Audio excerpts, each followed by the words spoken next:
Haleluia. Whaktai li whaotanga le atua. Tatou iai le nei aso sae ua tatou atofa ina whai ua sauninga. Ina ia mawalawa noa e te whai Kirismasi ai mai whai tausanga fōu i le iau ainga. A wai iai a tatou ainga le tino iwa ina wala au ina i tātou ele antua i totonu olona ainga. A iai voi o tatou ainga le tino e whātāua fō. Ina ia a veala ina wanoa e te anua i lo ainga ma tau atu le lelei o le atua.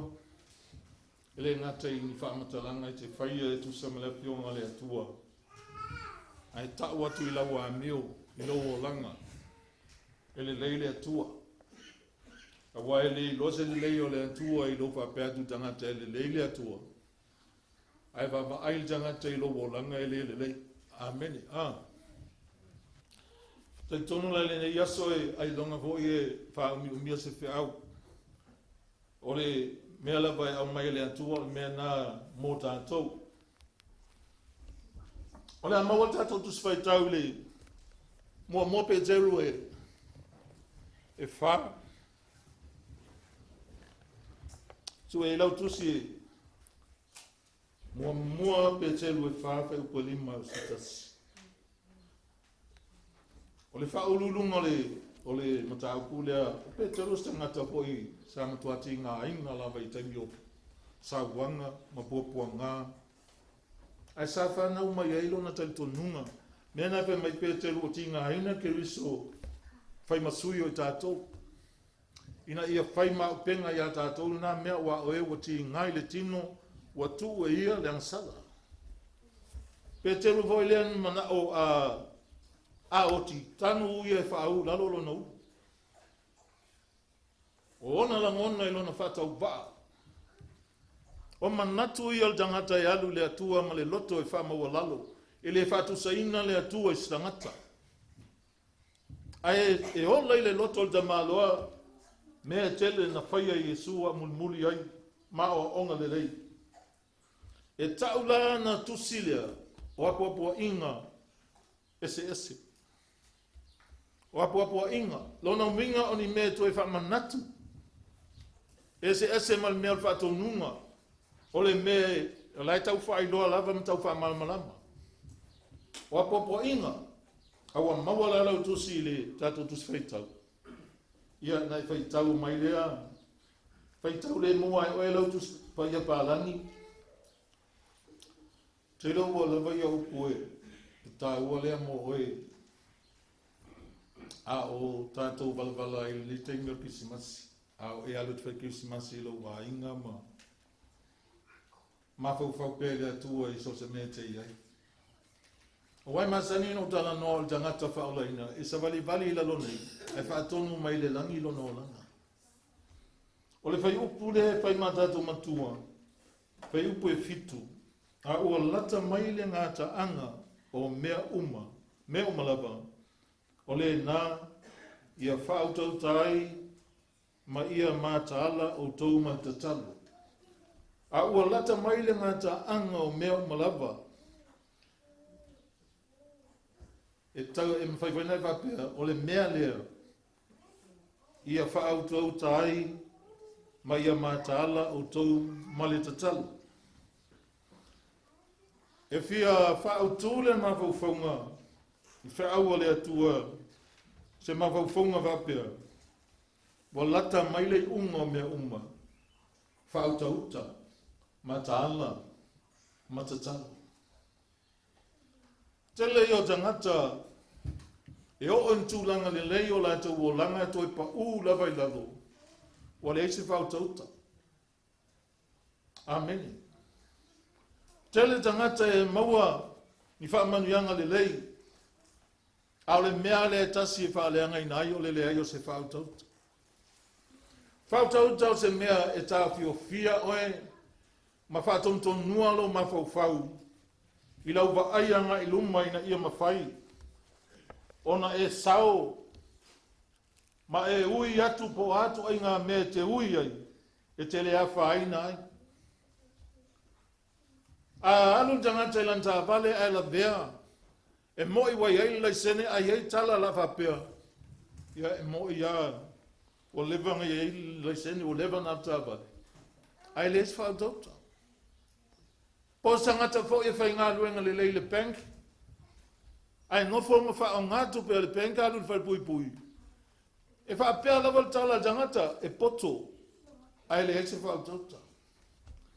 Whai mai tala le apostolo Peteru ua lata mai le ngata anga o mea umalava. Lona winga ele o toi mamau. Ua lata mai lona winga ua te le vāla ua so mai ai totonu, toi titi, amene, O le whaman talanga nā tuspa ia mai toi titi lava. Ona o mai ai lea, o le tātou te whaatalitari iai e le whaatuai mai lava. O apo inga le tusi lea, e le mo tangata uma. E apo ina o tangata lai wha moe, ma whaatalitari i le alii o Iesu Keriso. E iai tangata e lepa na whaatalitari, wa fiu e whaatali. Ai awana i ngalo ia te tātou whai mai lea fionga le atua, o aso ngata ai, e o mai ai aso whaingata. Tātou mana malama le te angai i whaingata. Amen. E le ma whai e tangata whaingata. Ai lewa a mai a tātou FAAUTA e au nei FAAUTAUTA. MATAALA. O oe a. E lelei ai lo o langa. Pe a whai te whaalongo i le atua. Mai sa vali e tusa ma me whai mai le atua. O oe fōi e whaale anga ina lo o langa. I lo le whaalongo ma le ngā wai i le atua. Sa tātou whaalongo le vai aso o tua nai. Whai mai a whai tau te matua whaalongo ma ngā wai. Amen. Ia ona manuia leo lo langa tangata e whaalongo ma ngā wai. Ona winga ese ma tangata e whaalongo ai le ngā wai. O tātou tangata ua faalaina. Le alme tau faalaina wa e ola wa talia le li o Iesu, wa faamangalo o le totupa i o le li o Iesu. Wa a mai o le atua, ma toe tu o i totonu o lona ainga, wa e faalaina. Wa vea o e matali ma fafine o le atua. O le feaula mo le tangata faalaina mfatalitali, i le afio mai o le li faola o Iesu, e tatau ona e faautauta. MATAALA. Matoanga tatalu. Te loa tatalu. O se mea pe i whoringa e whai ngofie. Au le unga tai o le stangata e whai. O te leo whai tio ia oi. Wai o whai ia au ia e faamalosi lo uloto e tatalu. E pe i wholele au mai e le tia apolo le la ba. Ma le whaavai le mawhau. Ai te loa oe a whaapea o oe tangata. O nae e ola fautauta i lumo le atua. E le mawhana e le tuli vai mai tatalo i le atua. Le angal tatalo o lautala noana i le atua. E sila fia i le atua mea la e tumu to tonu o lo loto. Ma mana onga o lo loto. Amene. Malo mawhau. E tatalo la i le atua. O ina foi au wala atua i lau whaafitai. Lau whaamanu ma lau vi inga i le atua. I mea lelei ua whaia i le atua. Mo i tātou. E ui lava la ilea, e ui lava ntato whaalaina, e ma whai lava ona to i lalo, ma le manuia le taunu unga le tangata. Amen. Ona le fautauta. Te lopa i matuspaia, o aso ngata ai. E o mai ai aso e le whaingofi, whaingta. O le whaingata na e ta ua Paulo ia Timoteo, e o ese a isi le upo le whatua tua. A o ese a isi le upo le whatua tua. E mawhaan tau tala le upua o leo tau tonu atoa iai. Amene. Ma toa tele ai tangata e whaasese ina. Wa whai ame loto lato iai. Ma o ese mai le upua le whaatua tua. Wa whai a lato lotu. Ai le o iai le atua. Amene. Tusa lai ua ola lato e tusa ma me mana na o iai ma fia iai. O le autu na whaavai ai le whaalatanga. Po le mafua anga foi o le whaalatanga. O le autu o le whaavai o le whaotanga o Iesu. Amen. O le outou o Iesu. E leo se lotu le outou o le whaotanga. O le outou o le whaotanga o Iesu. O ia o le tātou whaotanga, o ia o le tātou whaatuatuanga. Ia mauti noa ia le tangata, wai ai ia Iesu. Amen. O le me te ola mauti noa ai. O la wa ia Iesu. Wa le to e pule ai oi ia oi. Wa pule Iesu ia oi. Ina ia mawhai o le tātou malama lelei, ele ngata wa ia Iesu. A la fo wa ia Iesu i to tonu ia te oi. Amen. La ia oi to tonu ia oi. A ia Iesu to tonu ia oi. E le fa pe a mai mea ti ngana e to fia fusu ai lea. Amen. A o mai whainga tāo na e to mumu ai lea.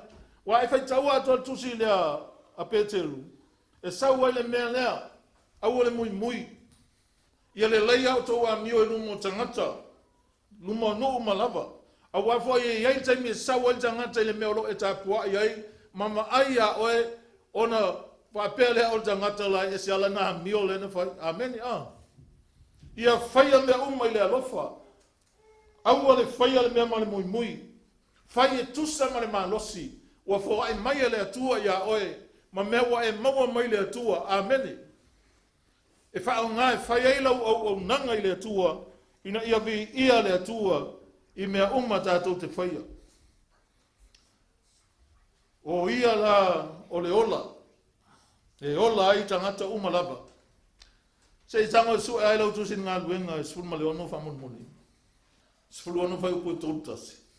Faitau leo tele pe a mō lau tusi.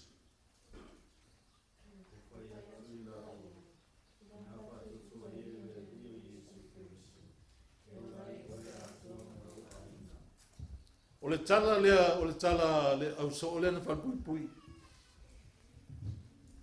Lea na whiala e lunga, wa luluina whaavae, na tatalo luluina whaavae whalpui, sa o loto, ta lai umapangta. Ai le i ese se mea sala lafe i ai tono whalpui. Ai te ia e loa leo whalpui sa moe, pai atua le aisa si whapea la a whaaina o iana tango loa lea i le naifi. O le a wha umalo na ola. Ai te i le toi filosofia atua Paulo, masila. Na fesili leo tangata leo. Se ase meo te whaia o te ola ai. Ele ai asa si mea na whai atu el toa lua lea. Pau a leo le LATA na whai. Ina whatua tua ia oe. Ia Iesu. E ola ai oe. A toa malou a inga. So sangata whatua tua ele li o Iesu. E te lela whaenga na la a whai. E ola oe. E te tau hoi na ola malou a inga. Ele aisa si awala e ola ai tangata. Ua na ale whaatua tua ele li o Iesu. Peitai. O le whaavae po o le outou. O le faamasinonga. Le faamasinonga ale atua. Ia te tātou po o na whape whea ona e ola ina le whaolatanga. Amene. O le mea na faamasino ai tātou. Po le ale to ai ngā o langa na e ola ai i le whaolatanga le atua na saunia mo oe. A whaia na ona e tau tau le whaolatanga na ona e ola le whaolatanga ai mamau ala o langa ma le ola ngā wai le atua. O te iloa la ua whaisi se i nā o le o langa o tangata. O tangata lava o e whaatua tua. E le ai ama se mea to e whewhe ai pe to e whapopole i nai.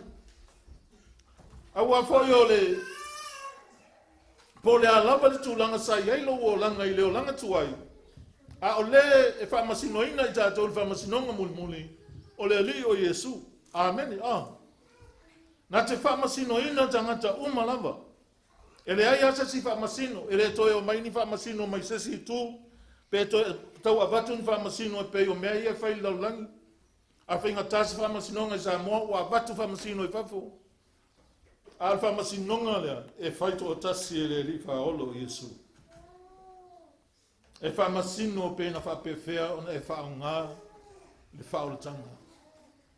Pe na whaapewhea ona e ola ina le whaolatanga. pena e ola e tusa ma le tangata. Wa suia lona o langa. Wa faamaloina lona o langa. Wa tele mea alofa i lona o langa. Bola o ngā mo le alii. Bola o ngā e ta watu le maua i le ola. Le alii le o Iesu. Hallelujah. Praise God.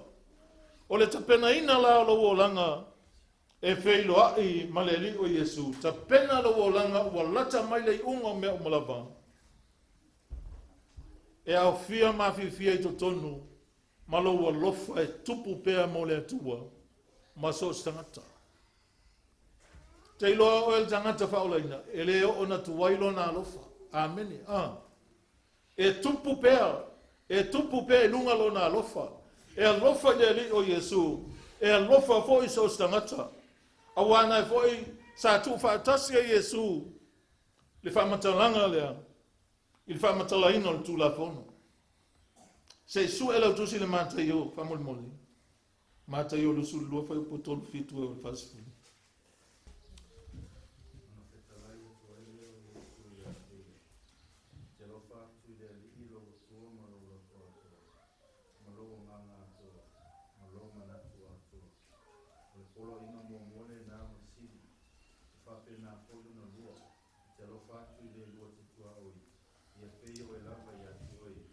Ai le whaatulangana le atua o mea i.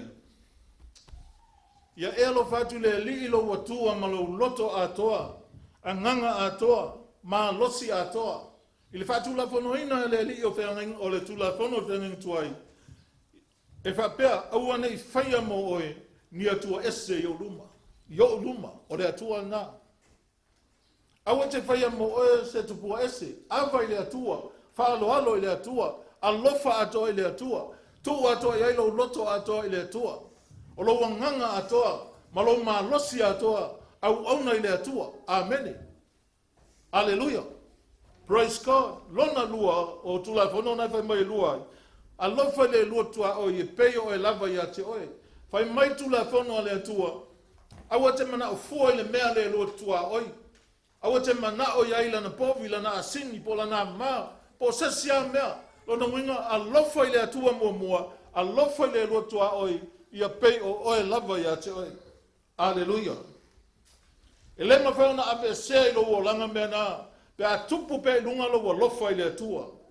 E te alofa fo i tangata. A waiwhai maita la tuspa i wai mai ane. A whapea maita si alofa i le atua a e ita tangata. Pepelo. Amen. E mā tele to tonu e ka le sia faalaina. E mea lea o le alofa i le atua a ita tangata. Whai mai alofa i le atua. Po le alofa tu e ngā tangata. Pe mativa tangata. Pe palapala tangata. Po a faulinga tangata. Au e te ino tangata, a lofa le luatua oi, e peo oi lava ia te oi, a e lofa i tau loto tangata. E ala e lua lofa. O oi o tangata o sa uni i whawhi loa, i lea whio mai o le rifa olo, Iesu. Hallelujah. Praise God. E whaatu mawina i lea lofa, lowo langa FAAUTAUTA. E tupu ai fo i lo MATAALA e te poto ai. Lal poto na e te poto ai e alo ese mai me te whano ai. Pape nare o lango tangata FAAUTAUTA. Pe wa ai atu ai so ngā alu lesi. E alu maari e aia. E iloa leo leolo na ola. E iloa wa ai lelei nei te ua whaale e tonu. Amen. Te iloa le malosi ma le ola o le mea le atua. Wa au mai a oi. Pe tai. O le a e wha mawina le wha wha tasi. Ma isi tangata. Vāna ngā. O le a e wha alu lo taimi. Māuta leni. I le mea e maua ai le se senga. O le unga e wha wau. O le winga tale wha to le wha alu lo malosi. O e wha alu lo wha wau. Ona o isi tangata e whai ala tō ngā ruenga. E whio e whaailoai la tō, e isi tangata. Amen. E maua mai le wingal tala. A whaia la tō ngā ruenga e whaaliali, e whaailoa la tō. O so se mea tātou te whai. A uman whai mai leo tātou, tangata au ona leo ngai tātou. Tātou te o ma le loto wha maua lalo i le atua, o amea tātou te whaia, au ane ia te tātou, au le vi inga e ave le atua i so se me te whai, a wafoi a whai a tātou mei le alofa i tangata, o le ai loa e tangata na, o le alatou la ngona, ma latou vi ia i le atua, o le alatou va aia le atua i lo o langa, ma latou vi ia tua i le atua. Amen. Praise God. Ai aua nei e fia vatu le vi inga ia ai. Faamaua lalo pe alo loto e luma le atua, ma e au ona ma le loto faamaua lalo, wa lata le afio mai o le lifa aolo Iesu, wa lata mai le ngata anga o mea uma.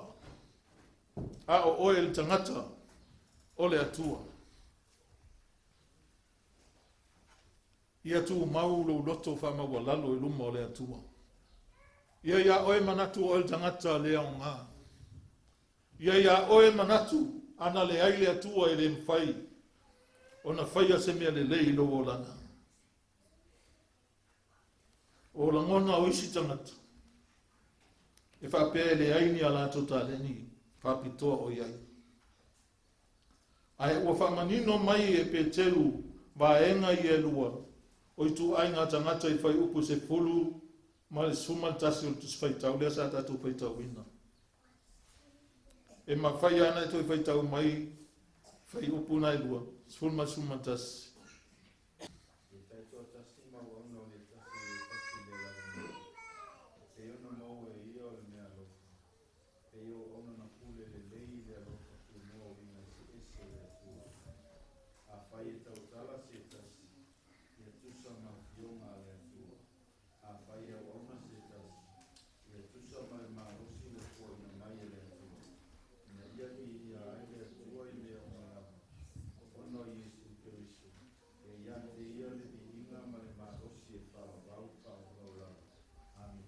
Lelei. O le whai upu e valu nai wapea. Ia muamua i mea uma o na maua i outou o le alofa naunau o le tasi i le tasi. Awa o le alofa i ufiufi ai agasala e tele. Ia outou talia malanga outou malele mui mui. O le alofa mai le atua e le tatauna misi le olanga o le tangata au auna i le atua. Ia muamua i mea uma, o na maua le alofa naunau, o le tasi. Pei loa tele o istangata, e ta noa i le alofa, ai whaitio alo na uso a tangata. Alofa naunau, e le tau tala fua Peteru, ua lata mai le ngata anga o mea uma, FAAUTAUTA, MATAALA, MATAALO. Ia outou talia malanga outou malele mui. Peteru a potolo fale ai a ofi ai tangata sto lima. Amen. E malanga mai. Talia i pea. Awal mui. Te lona mea e le mawhainga te ai se tangata. O mui. Ai o te mana e whai loa ia oe. O le atua e iai ia oe te mi umolo wolanga. Amen. E le mawhainga misi le atua le mui e tangata. Talia malanga uma ma le mui. O ang mea walu, o mena mai le atua ia oe te au nai, mai alofa ai le atua ma sos tangata. Amen. Aleluia. E le au mai le atua ni mea alofa ia oe, ina ia fia ina i pea oe. E le tele nofa oe matoi fa oli oe pe toi fia lo tangata. Ile fai upu se fulu. Ia taito tasi, ma au auna le tasi, i lea lava mea, e pei ona maua e ia, o le mea alofa, e pei o au auna pule lelei, i le alofa tu noa, winga ese o le atua. E ese mea alofa tatou, amen, ese tatou mea alofa a mai le atua. Ai fai fa lelei, po le atua inga mea alofa ua mai le atua ia oe, au nai na i le atua ma le loto i whamaoni. Aua te mo fuan mea alofa resta ngata. talia mai faamaua lalo ma le lotu faafetai le mea alofa ua mai le atua ia oe fai mai fai pasu tasi a fai e tautala se tasi ia tusa maafionga le atua a fai auauna se tasi ia tusa ma le malosi ua foa ai mai e le atua ina ia vi ia le atua i mea umalava ona o Iesu Keriso ia te ia le vi inga ma le malosi e faavavau lava amene ia vi ia le atua i lau tautala ia vi ia le atua i lau fatinonga se mea amene a tautala ia tusa ma le upo le atua awanga pawale le upo moni e tautala i tangata o le tele o isi upu i fafuatu le upo le atua pepelo amene na upu pepelo lava o lo ta ua e Peteru le tautala ma auauna a lo o lisi mai fo i e paulo mea ia ma isi mea tele ilana tusi ia Roma ai tanga fa maulalona o le fale faitau le Roma e ono Roma suma le lua fai upo e ono o le vadu ma le muamua konito e suma le lua fai upo e vadu o suma le tasi ma le Efeso e faa fai upo e suma le tasi o le fesili mo tātou e whape whea ona fia le atua pe a tātou whaau ngā o tātou lava tō mai whaau ngā lava o tātou tō mai e tātou lava tātou te au nā i le atua a tātou whaau ngā ina o tātou tō mai e tusa ma le faasinonga le atua e soasani ai isi tangata o le ala tau wa ai ai e su i to tonu o tātou o langa ma latou vi ia ai e su e ala le soasoani o latou maua e a te tātou langa e tele a whai e tangata se mea na whapele o isi lelei o si kālesi ameni kia mingi melet vatua lelei mena o tele ele whai wō tonu o ngā wenga le atua i e kālesi taitasi o mea tātou te whaia o tāpe nanga nā o lau sāuni ma lau whaatari atu i le awhio mai o le li whaolo Iesu o LATA mai. Whai maitala Iesu o le mele ia outou nofo sāuni ai a wā o le aso o le tu aso tau te le mana tu natu ai e sa waile anta lii o le tanata. O le mele ia outou nofo sāuni ai lona winga e sauni te mi uma. Sauni pe te le lole te mi apio mai ai. E te le nofo fatalitali se isau se tala. Po o afea. Ameni. A e sauni ya so uma. Nofo sauni lona winga. E tau lia i luma. Ya oe. Aso uma i luma o le atua. Ameni. Nofo sauni. A watu te le lole aso ma le tu aso. E sau waile atali o tangata. Lufu wha, whai upo whawha. Le mātai o lusu man lima whai upo e suman tolu. O lea ia outou MATAALA ai. A wātou te le loa le aso. Po o le tu waso. E sau wai le atali o tangata. O lo te mā, e mā losilan sasa ia mātou. Yaso ia. Alu loia pio matu ta alo. Fai a mea matu te loto iai. Ai aso matu te loa ai lona fo i atu. E fo i aso matu te le loa ai te mi tau nu atu ai. Ona mau atu leo matu o fai ta alonga ai le o fai a mea na fa atonu e fai. Ona sasa ai lea oi matu. Te fa pena se ata o tatu fa te tali le li o Iesu. E te whaatalitali, e te le whaatalitali nofo. E te whaatali ma whaile mea whina ngando i aile li o Iesu. Tele mea, e te wai whapea, ia wa uma, o le lopo le alisi mea la whai. Aso uma, te nofo mai whautatari. A wai te le roa le aso. Male tu aso e sa wai le atali o tangata. O le atali o tangata e faasino lama lea ia Iesu. A wa o lena fio mai lon tino tangata le langi. A o tala Peteru, ma popo inga Peteru. A tonu na mafau Peteru mana tua upo Iesu. I teimi o latou feo ai ma le lifa olo Iesu. Aina mana tua ma mafau Peteru i upu nei i le matai o lima fai upo se fulu ma le ono. Na mafuai o na au mai folosanga Peteru. E tau mawhaina ia wha atua toa le a mio janata. O upu ia Iesu o lo in matai o lima fai upo suma le ono e whapea.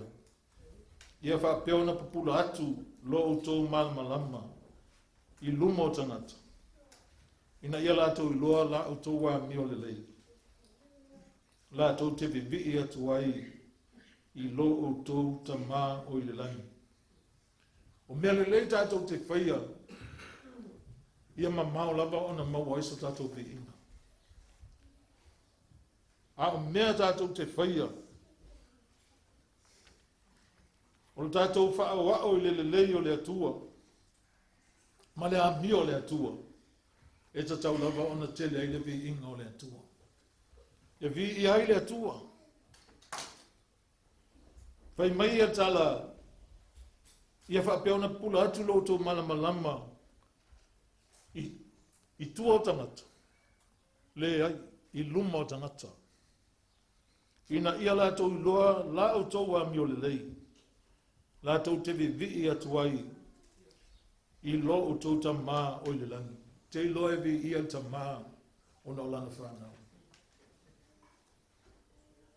Ai a leanga vo le whanau whapea leo fisilia tangata o se whanau ai. Ai le ai le tau fisilingia o oio le tangata ua tamā i le atua. Ono le lelei o lau amio. Awa o le atua atua toa o lona lelei. Whātusa le la mepa susulu le o langa o tangata o talia le atua i lona o langa. Wa mana malama o susulu atu i lesi tangata. Mama fai o na faamalama i nai. A malama o na latou na wa latou i loala wa mi o le lei o na latou i vi atu ai lea. I lo tātou tamā o i le langi. Lau saunia atu i le Krisimasi ma tau sanga fou. Alu awana i ngalo ia oi. Alu ma whapupula atu le malama o Iesu i luma o tangata. Alu malawa mio o umana o awina le atua. O oe o tangata ele o toi po uliuli. E te ele o toi po ngisa il finngalo le atua. Ai alu. Ia whapea ona pupula atu lo o tō malama i luma o tangata. Nisi a tangata faalaina e oe tonu la ainga. E pea i alo na malama. No foi le si aso. Wa ye lo langona e tupu, sa tupu. A va se me fa le tonu no le hotel le mo fai zanat. As fe au na mai le tu lo loto. Ai va ia tu o misi tangata na fai ato tol me na tango le o e fai. Na pa wal me o fai o sautala e lo tangata le o ato al fai ngol me. Amen. Ai tango o e fai fa le lei. Fai va le lei. Awa e faia i le lelei mai le atua o na ngā leo lau ngai o inga na. Pai mai tala Peteru wa lata le ngā taanga o meo malama. Awa te manatu o mamau. Abe ese se manatu i le tai. Leo manatu na o tangata i le fautauta. Wa lata mai le ali o Iesu. Ba leva tātou whaalongo i ai wa lata mai. O tele o nisi tangata o toi o ese. O le tele o nisi tangata ua whai lava latou. Ua oe a onga maua le poto o mai lea whai a latou le latou to mai. Ua whai e tusa ma mea mana na o ai. Ua whai e tusa ma mea lai loto i ai. Ai le o whai ma mea e tusa ma le mea fina ngalo i ai le atua. Ara ainga o le atua i taita. O le pe au na mo oe. Alu. O whea te alu anga i ai le neiki si masi. Ma le tausanga fou o la tatou ulu fale i ai. Ia whapea ona popula atu lo tau malama i lumo tangata. Ia i loa tangata la outou a mio lelei. La tau te vivi atu ai i lo outou ta maa o i le langi. Alofa i le atua. I lo ua maalosi atoa, lo ua nganga atoa. Ma lo loto atoa. Alofa i le lotua oi. Ia pei o oe lava ia te oe. Tu pēr tangata whaalonga tā. Le tangata le whaalongo. Le tangata le anga lana mio malona o lana. Tu pēr i le atua. O ia o le faamasino o tangata unga. A o oe. Alu ufiufi. Au al whainga tā ia oe le whingalo le atua. Whai mai o ane le whainga tā i whainga ufi. Le upu le atua. Whaftaila na upu o tātou manu mālo ai. O wai le aise si o tātou e manu mālo le lalolangi. Pe a whai e le o le ua i ai le ali o Iesu. E tā ua i tātou uma. I le whina ngalo le atua. Whaftai le au auna i le atua. Whaftai mea na e puno wa i e whai. Sa ele whaalongo longo pe te whawava ai po ai le stangata e sa whai.